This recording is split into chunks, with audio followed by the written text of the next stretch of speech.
All right, welcome to The Explainer. Today, we're diving deep into the clinical files of Dr. Luis Campanella to crack a case that millions of people are struggling with every single night, insomnia.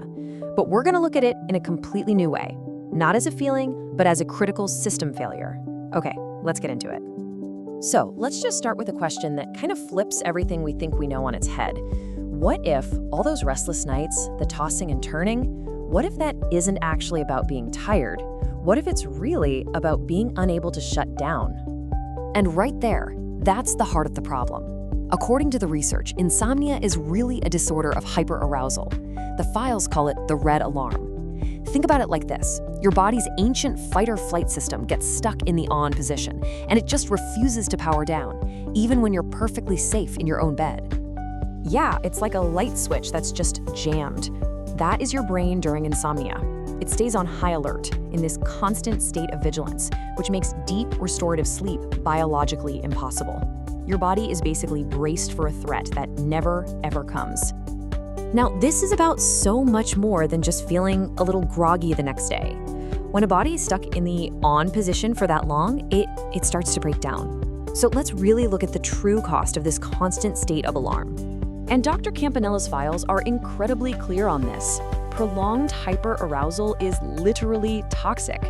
It leads to what you can only describe as a system-wide collapse. And it hits three really critical areas: your brain, your immune system, and your metabolism.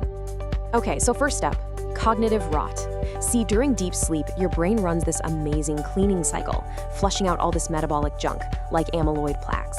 But when the red alarm is blaring, that whole cleaning process, it just fails. And the result? Brain fog, terrible memory, and a very well-documented increase in the long-term risk for dementia. Next, your defenses just crumble. Your body's production of these critical immune messengers, you can think of them as the generals of your immune army. It just plummets. They call this immune collapse. It leaves you totally vulnerable, unable to fight off pathogens effectively.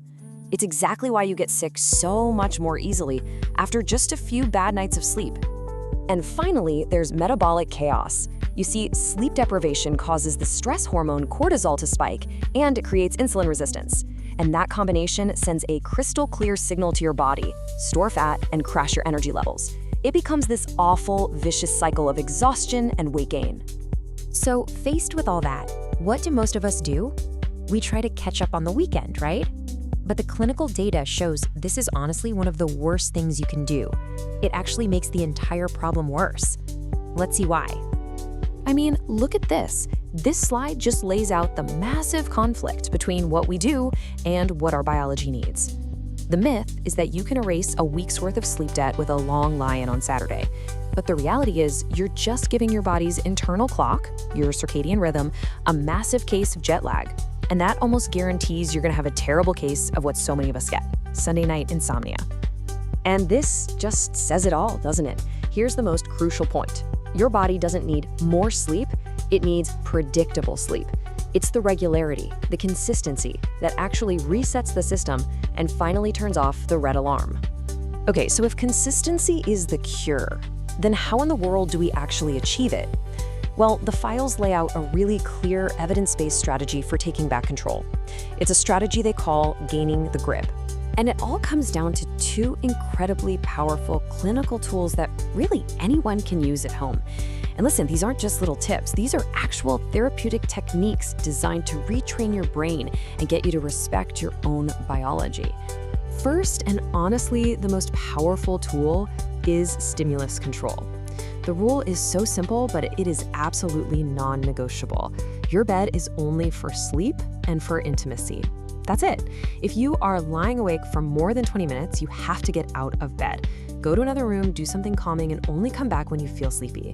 This is how you break that toxic mental link between your bed and the anxiety of being awake. The second tool is sleep hygiene, and it starts with a number, just one number: 65 degrees Fahrenheit, or 18 Celsius.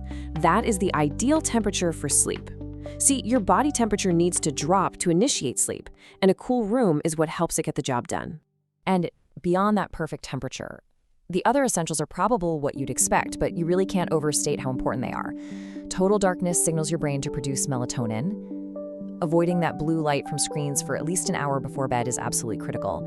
And finally, and this one's a big one, you need to treat daily movement exercise like a prescription for better rest.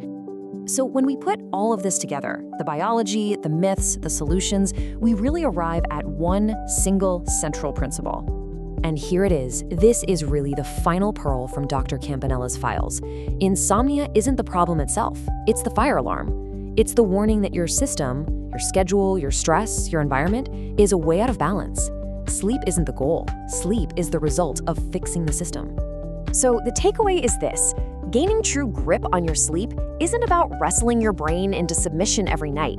It's about respecting your body's ancient, powerful biological clock and just giving it the consistent signals it needs to do its job properly. So I'll just leave you with this question to think about tonight. The red alarm, it isn't a malfunction, it's a message. Your body is sending you a signal. The only question is, are you listening?